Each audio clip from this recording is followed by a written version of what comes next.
maternal instinct is the most powerful of intuitions, it's not unusual for a mother's concerns to be ignored. Carrie's mother was not the first woman in the throes of panic to be ignored by people in a position to help. I knew what my daughter was like, and she wouldn't stay away this long. Something has happened. It was as if nobody believed Nancy that something terrible had happened to Carrie until Detectives Jim Doty and Ryan Avis appeared on the case. By the time Avis and Doty took over, the case had become cold. What we did first was just go back to the case file. We started looking through everything that the previous investigator had. To me, the thing that was glaring was Liz. This lady had no involvement in Carrie's life until all of a sudden she went missing. According to Liz, she only met Carrie once in this brief encounter outside of Dave's apartment. All of a sudden she's this focus of harassment. Her name was all over all the reports. So to me, there was something with Liz. She definitely was a person of interest. Key to the case at this point is figuring out if Carrie is not alive, who has been actually sending these messages to Dave and to Liz. Myself and Ryan were not digital experts at all, so we had to call one of our coworkers, Tony Cava, who's our digital forensic expert, and had him come in and start working the case hand in hand with us. Carrie, or the person, the imposter who was pretending to be Carrie, sent Dave about 15,000 email messages over a 3-year span. We knew these messages don't seem to really be coming from Carrie Farber, and that was the initial mystery. So I thought there's got to be a way we can track down this digital activity. When Liz was getting all of these messages through the course of investigation, she actually gave her phone to police and allowed them to dump all her files and review them. Jim and I had the advantage of being the second pair of eyes to look at it and go back over to other details that were maybe overseen. One of the things they found when they downloaded Liz's phone was a photograph of Carrie Farber's Ford Explorer. We looked at the metadata of that photo, and it was taken about a month before police even recovered her vehicle. So somehow Liz knew where Carrie's vehicle was before law enforcement even did. Another thing we found on the phone download, there were 6 calls that were made to Carrie's residence. It was using the *67 prefix to disguise the number, and so Liz was calling Carrie 6 times. This didn't make sense to us because she said she'd only met Carrie one time passing through a hallway. We found an email that Carrie had sent to Dave Krupa. It consisted of a picture of a woman who was tied up. We found that picture of that bound woman in Liz's phone, and the metadata showed it was taken from Liz's phone.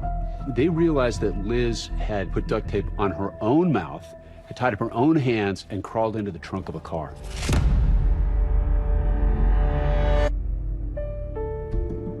I wanted to go talk to Nancy and tell her that I believed her. I believed her daughter didn't just vanish, that her daughter didn't just leave her and her son alone, that I believe somebody was responsible for what happened to Carrie. But I couldn't tell her everything we knew at that time because it was still an active case. When he called, he said, "Can I come out and talk to you?" And I was just a little bit short with him because I thought, you haven't done anything so far. What are you going to do now? I said, okay. So he came out and he said, I just want you to know, he said, I don't think she left on her own free will.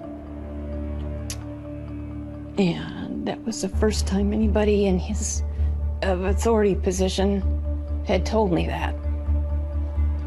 She was happy to know that we had reopened the case and that we had made some progress. I honestly felt like maybe something was going to happen now. And this visit leads to Doty and Avis looking at yet another clue. It's a clue that had come up earlier, but now with Liz Gollier in their sights as a suspect, their fresh eyes make all the difference. So when we went to interview Nancy, she informed us that she had received a picture of a check via text message. Right after Carrie disappeared, Nancy got a text from her. And it said that she had sold all of her furniture and she wanted Nancy to let the buyer into the house, to let them pick it up. I'm to help this person go into her house and get her furniture out of there. And here's the check. She texts me a picture of a check from a person that was made out to Carrie. And it was signed Shanna Golyer, which we knew Liz Golyer, real name was Shanna. And this signature is yet another link between these two women, Carrie and Liz, who were supposed to be strangers. Granted, we didn't give us any answers on what had happened to Carrie, but we knew Liz knew more than she was telling us. All signs were pointing back to Liz. And then Liz herself goes to police with a new suspect. I look down the hallway and I see another investigator walking Liz down our hallway. And she says she's come to this stunning realization. It might not have been Carrie Farver harassing her all along.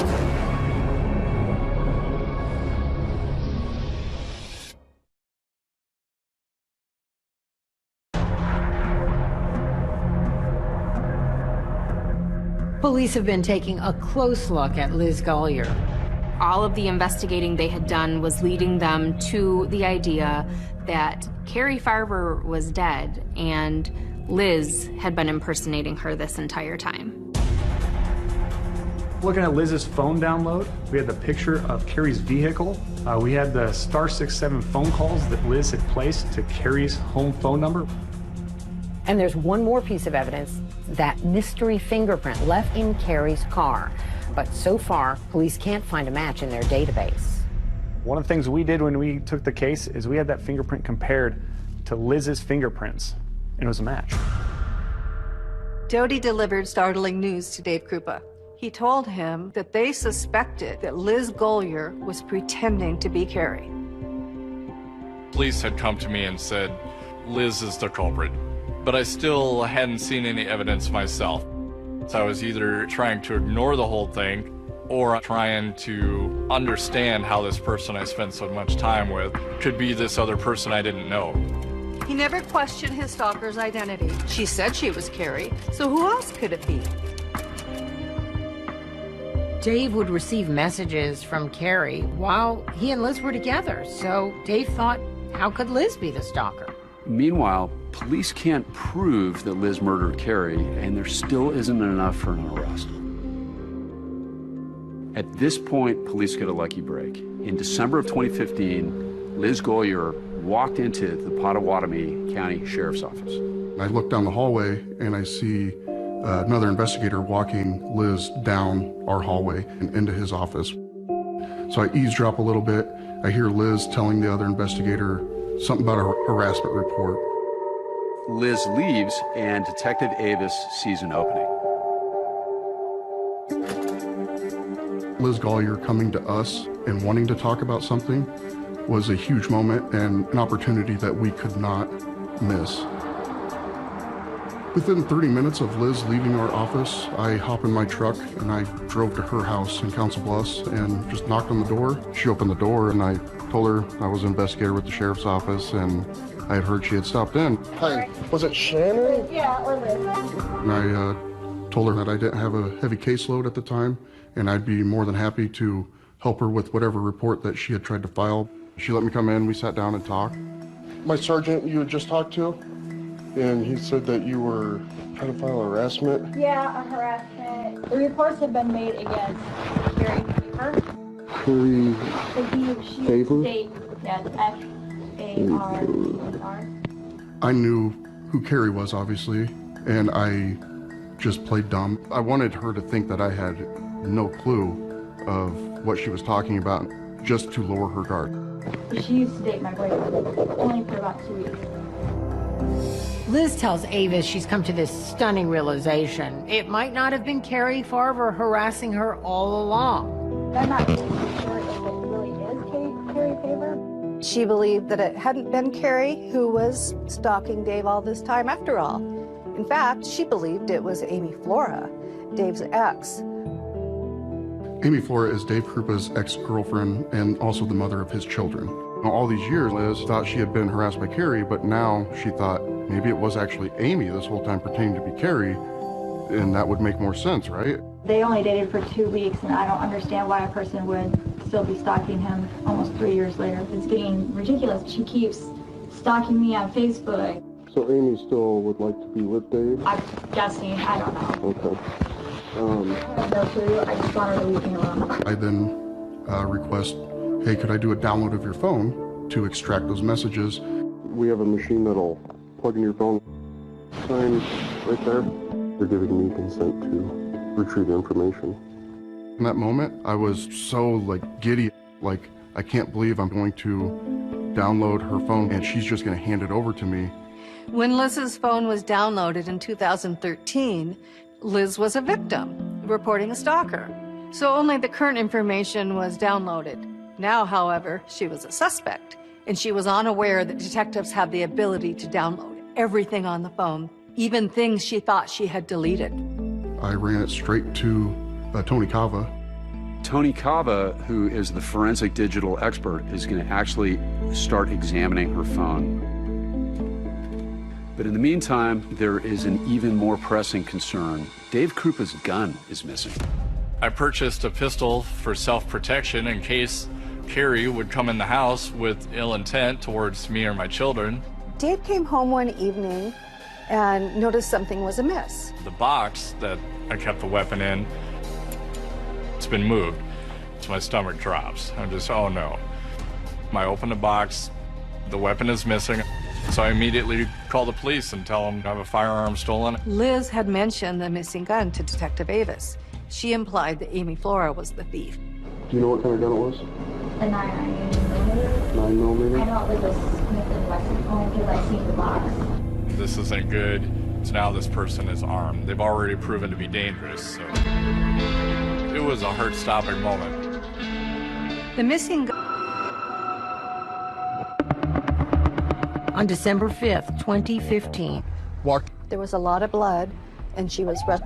But she kind of changed that story and eventually said Amy Flora shot her. Amy Flora, Dave's ex, and the mother of his 2 kids. To police, this story makes very little sense.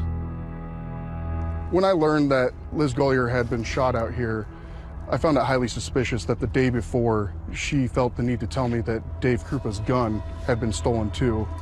And less than 24 hours later, she is shot. I mean, it's just odd, to say the least. I never believed that Amy Flora shot Liz Gollier ever. She had an alibi, and Immediately that evening, Another one of her schemes to bring Dave back into her life and make herself look like a victim. When the shooting happened, this is finally when Dave gets it. At this point, Dave can no longer deny the truth. It's Liz, not Carrie, who's been tormenting and stalking him for all these years. It was undeniable at that point. I knew it was her, and I knew it had to be my gun. It was like running into a brick wall in a race car. It'd be like if gravity just failed. The first thing my mind did was start to go back to all the things that had happened over all these years, and how did I not see anything, and how could I be so naive or so stupid or so gullible? Everything you thought you knew was a lie. For Dave, the frustration at this point is overwhelming. If they don't arrest her soon, I'm gonna kill her. Deputy Tony Cava is actually on a mission to prove Liz is the culprit. He has the recent download of Liz Gollier's phone and all of the messages that are supposedly been sent from Carrie Farber.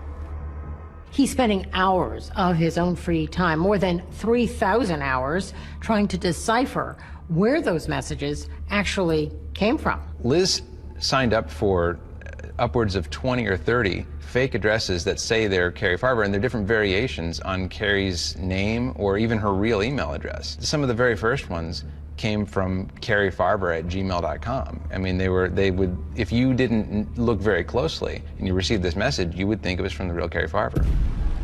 His patience and his persistence pay off, and eventually he is able to trace the messages right back to Liz Gollier. Every account that we look at, every impersonated message, every text message, there's always a connection back to an account that she has, to a device that she has, or to her house.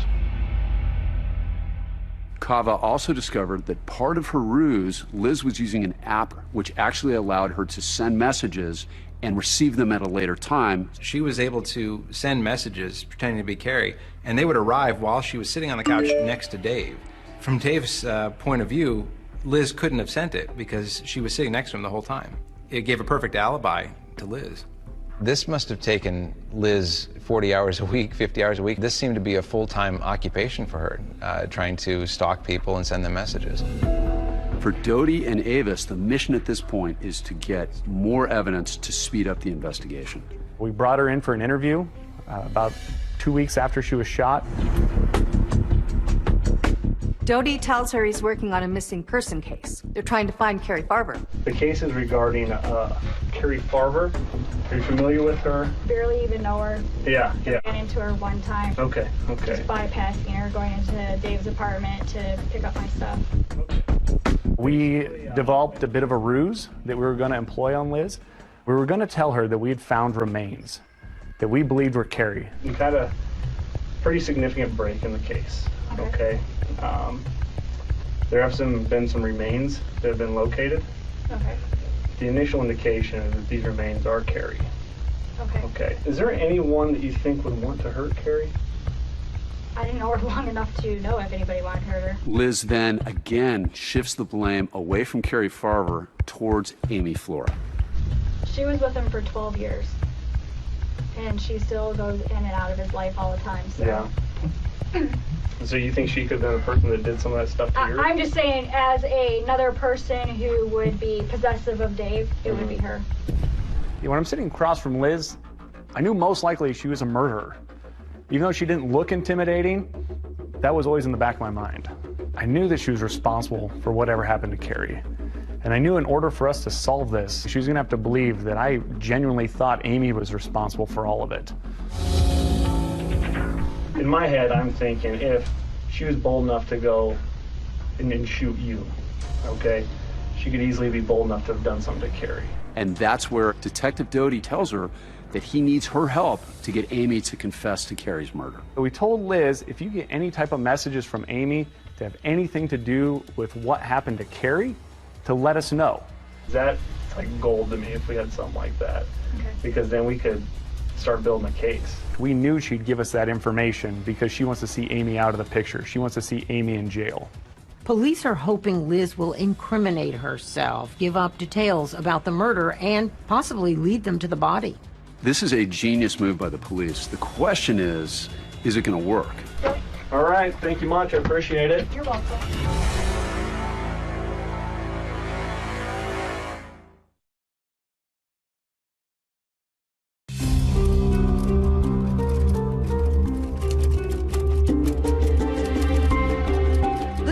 Had no idea that the investigators were on her tail, and they wanted to keep it that way. Liz always believed that she was smarter than the police. She thought she could outfox them. Unfortunately for her, she ran into Doty and Avis, and they set a clever trap. Detective Doty enlists Liz to help him get Amy to confess to Carrie's murder. And of course, the police know that Amy has nothing to do with Carrie's murder and that she's not involved in this in any way. The role I tried to play was that I wanted to solve Carrie's homicide, and I believed Amy was responsible. And so we told Liz, if you get any type of messages from Amy to have anything to do with what happened to Carrie, to let us know.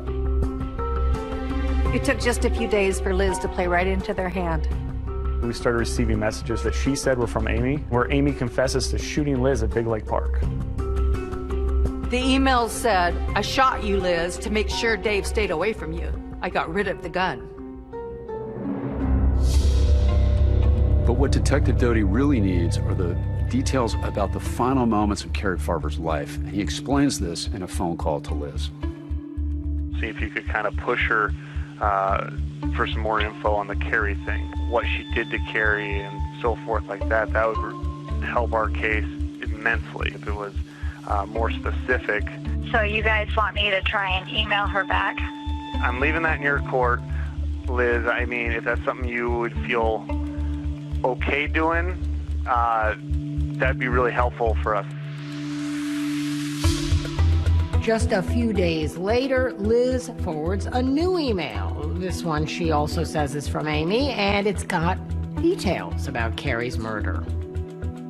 When I met Crazy Carrie, she would not stop talking about Dave and him being her husband. She tried to attack me, but I attacked her with a knife. I stabbed her 3 or 4 times in the chest and stomach area, and then took her out and burned her. I stuffed her body in a garbage can with crap. The details were bone-chilling because they were graphic. At this point, Detectives Doty and Avis push Liz almost to the breaking point and use her obsession over Dave Krupa against her. Liz Golyer's worst nightmare was Dave Krupa getting back together with Amy Flora and potentially reestablishing their relationship. So we decided that maybe we could nudge Dave Krupa into moving in with Amy. Shortly after that happens, I get a call from Liz. She's bawling on the phone, and she's so upset that Amy isn't in prison yet. Looks like the only person that benefited was her. So she gets to shoot somebody, and then she gets to kill another person, and then she gets to move in with Dave, and she gets to be free. And you guys aren't arresting her. Liz presses Doty on why the Amy confession email isn't enough evidence to have her arrested. It's very graphic on what she did to her, and she's still not arrested. Trying to build a case is very difficult. I would tell Liz, hey, we need more information, things that only the killer would know. Within days, more Amy confessions appeared. She writes, I really did kill Carrie, and I did do it in her own car. These emails gave us Carrie's vehicle as a crime scene. So what we wanted to do is go back and look at that vehicle to determine if that crime happened there. This is the 3rd time this car has been searched, but this time the police actually know what they're looking for. We opened up this door, we pulled out the passenger seat, and we pulled off the fabric off that passenger seat, and that's where we found that big red stain right in the bottom of the seat. It's a positive test for human blood. Felt like we had located the murder scene finally. Tangible evidence finally instead of digital evidence. We took the DNA from the blood that we found on the seat, and it was a match for Carrie Farver's DNA. It's a huge moment. It changed this from a missing persons investigation, and now it's a homicide investigation. Omaha police are now pulled into the case since that's where the murder likely happened. I'm a cold case detective in the Omaha Police Department Homicide Unit. You take a handcuffs off. Detective Schneider wanted to talk to Liz. Now, she had a warrant for an unpaid traffic citation, so that gave him an excuse to actually go arrest her and bring her in. The reason why you're brought down here in handcuffs is because you have a misdemeanor warrant here in Douglas County. Now, once she's actually in the interview chair, Detective Schneider tells her the real subject of their interview that day, Carrie Farver. Now, the reason why you're in this chair right now today is because you have a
Swear I won't forget this. Why do I regret this? In my mind reckless, thoughts are feeling endless. Sitting up, I'm breathless, anxiety's infectious. I feel so defenseless, betrayed and embarrassed. I hate being open, I hate being broken. I feel like an ocean filled up with emotion. Anger ain't a potion, rub it on like lotion. I can feel it soaking, reopen, the scars have awoken.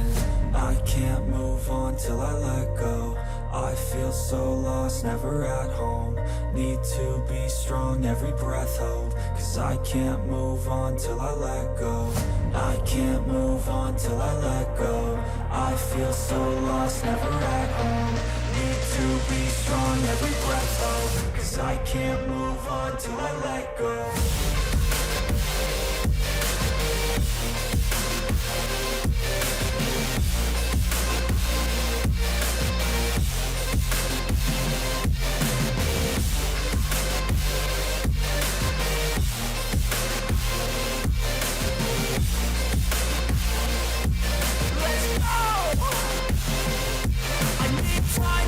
The pain makes it real. I don't wanna feel, I just wanna kill. The bad thoughts are still a good thought and feel. I'm just lost, I feel, I'm just lost to feel. I need time to heal, I can't steer the wheel. Cause this drive it kills, and it gives me chills. A nice road it feels, I slip off the peel and crash all the steel. Will I ever heal? I can't move on till I let go.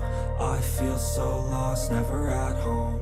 Need to be strong, every breath hold. Cause I can't move on till I let go. I can't move on till I let go. I feel so lost, never at home. Need to be strong, every breath hold. Cause I can't move on till I let go.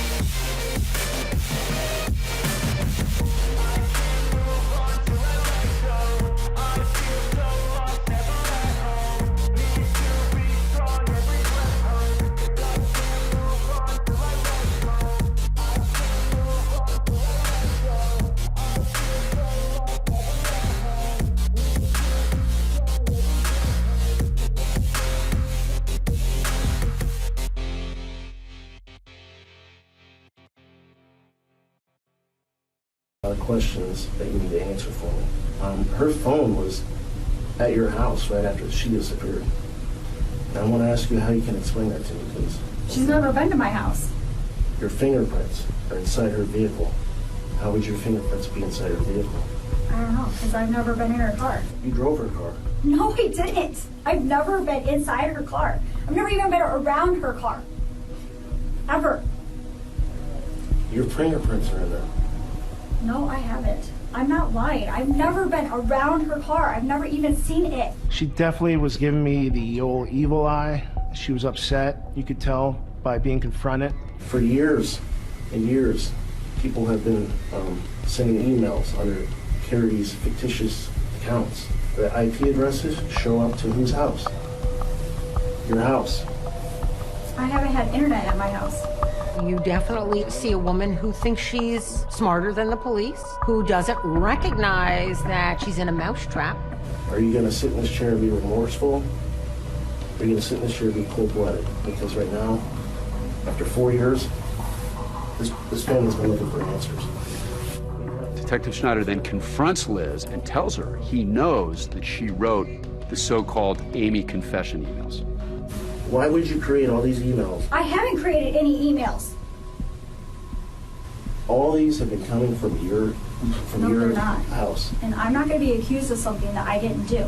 Liz is the type of person where it could be 2 o'clock in the afternoon, and you could tell her, Liz, it's 2 o'clock in the afternoon. And she would say, no, it's not, it's midnight. The finger's pointing right at you. Then I'm done talking, and I'm going to have my attorney, because I didn't do anything.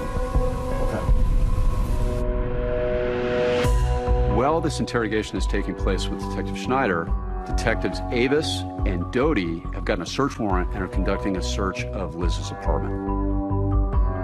Carrie's digital camera and camcorder. That means at some point, Liz went into Carrie's house and stole those items from her house and has kept them for years after. On Carrie's camera, investigators find video taken just 2 days before Carrie was killed. She had just discovered that her Ford Explorer had been vandalized. And it's the last known video of Carrie. So Thursday night, apparently somebody here in the whopping metropolis of Macedonia, Iowa, decided Max's Explorer was not the right color. We're gonna go see if we can fix that. Somebody thought they were quite the artist. Investigators now believe it was Liz who vandalized the car. There's some all over the hood. The police finally had enough evidence to get an arrest warrant. But the strongest evidence against Liz is actually discovered after her arrest. I came to a photo that no one had seen before. It was like the killer wanted to keep a keepsake of what she had done. It was just chilling.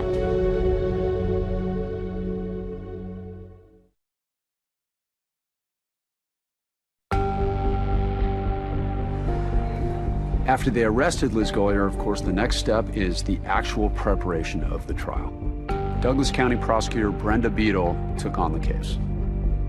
This was by far, it would take some convincing to make somebody believe that it actually happened. James Martin Davis is somewhat of a legend in Omaha, Nebraska, a very, very well-known defense attorney. Davis saw huge flaws in the case against Liz Golyer. Not only was there no body, there was no crime scene, there was no murder weapon, there was no proof that she even died. We waived the jury trial and to move it up so I could try this case hopefully before they'd find a body. In waiving the jury trial, Davis is requesting that the trial be presided over by a judge as the fact finder instead of a jury. And we want to get it over with. They're scrambling now still to find the body, and they don't have a body. A few months before the trial, Ryan Avis and Tony Cava paid a visit to Dave Krupa, just as they had many times before. And they turned around to leave, and Cava, kind of as his afterthought, said, hey, is there anything, we missed, anything at all? The last few times we talked to him, he always said no, he couldn't think of anything. For some reason, Dave remembered he had a tablet that was in storage for the past couple years. Had been in a box for I don't know how long, a year and a half probably. And I don't even know why I thought about it. When I examined the tablet, it had a micro SD card in it. And that memory card, it looked blank. If you plugged it into your computer, it would look like there was nothing there, but there was deleted information. That SD card, it turns out it had been in Liz's phone. And it had thousands and thousands of deleted images that she thought were gone. But we were able to retrieve them. There were selfies that Liz had taken. I mean, there was everything that you would normally have on your cell phone. But then I came to a photo that no one had seen before. It was reddish, and I wasn't sure what I was looking at first, but it turned out to be a human foot. A human foot with a tattoo. And the foot was decomposing. So this person was dead. So you have to wonder, whose tattoo is this? What we discovered is that Carrie Farver had that tattoo on her foot. And we were able to figure out that Chinese tattoo was the symbol for mother. Mother. It was a role she loved. And of course, she loved her own mother. How perfectly fitting that the symbol of the thing most sacred to her would be the single most powerful evidence to emerge. This photo, it was shocking. It made me realize that Liz Golyer killed Carrie Farver, and she's taking photos of her body. It's really disturbing, almost like a keepsake or a trophy. I felt like our case was not the strongest before this, but once we had this, I felt confident. Armed with this powerful new piece of evidence, prosecutors head to trial. This is a bizarre and twisted case of a fatal attraction. It's about an obsessive woman that would stop at nothing to get what she wanted. And you're gonna not hear a single eyewitness saying, yeah, we saw her kill her. We saw her stab her. Not a single eyewitness even saw my client with the victim in this case. The prosecution truly did a masterful job laying out everything they had. Of course, key to the prosecution, those messages sent over years and years of Liz impersonating Carrie and pretending Carrie was alive to her mother and her son. Those messages led Carrie's son Max to reach out to his mom 3 years after she disappeared. He wrote, "If this is really you, please come back. I want you to be at my graduation." It's so evil. It's so harsh for this family to see these and get hope. She's just diabolical and just cruel. It's mind-blowing that someone was capable of doing all of these things over the time period that she did them, years. Even Liz's own attorney is struck by his client's cruelty. I would think to myself, without disclosing my feelings to the client, I thought, holy Christ, this is despicable. But it doesn't mean that they're first-degree cold-blooded murderers. As for Liz, she remained unfazed even through the most graphic, damning testimony. She was a nice woman, never displayed any emotion. As for the motive, the prosecution doesn't have to prove that. But in this case, it seemed pretty obvious. Liz Golyer's motive was a man, and that man was Dave Krupa. I tried to show, wait a minute, this guy's a nice guy, but he's not somebody that somebody would kill for. And why would she kill Carrie Farver? In her mind, she felt Dave Krupa was worth all of this, so it wasn't necessarily just about Dave, it's about the guy and about winning. Despite the overwhelming evidence presented by the prosecution, there was no guarantee there was going to be a guilty verdict. Question was, would Nancy and her family get justice? How could this person do this to my daughter? And for what reason? For what earthly reason can you do this to anybody? And asked if she had anything she'd like to say.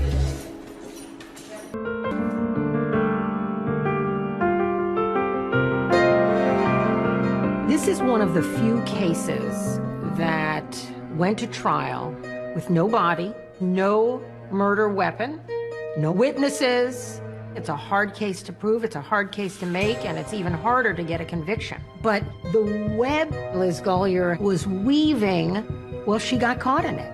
Instead of being the spider, she became the insect.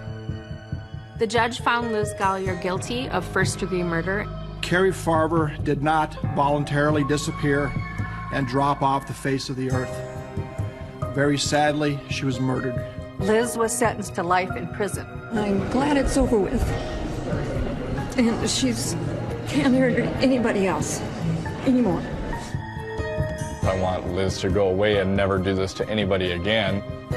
Nancy and Carrie's son were foremost. In my mind, they're unfortunately the ones that have to live with the repercussions.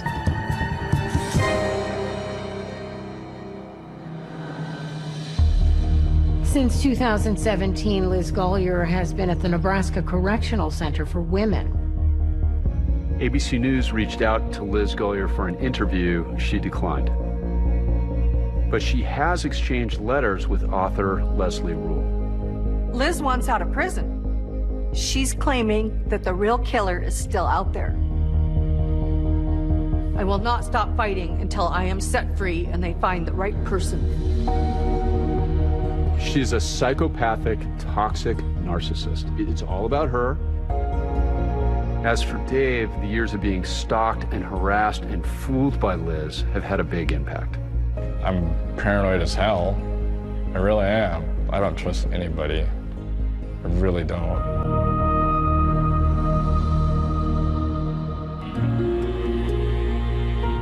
To me, Dodie, Avis, Chava, they're all heroes. Those guys, they mean the world to me. I can't thank them enough. They're my boys. You just kept thinking about Nancy and Max, and that's kind of what just kept driving us, is to get them answers. And it was important for us to clear Carrie's name because she was accused of stalking, she was accused of harassment, and she didn't do any of those things, and that's not who she was. It's almost like murdering the victim twice, because first she actually murders her as a human being, and then she's murdering her reputation and her memory. It's so fundamentally evil. You know, there's no fate bad enough for her. Carrie was only 37 when she died.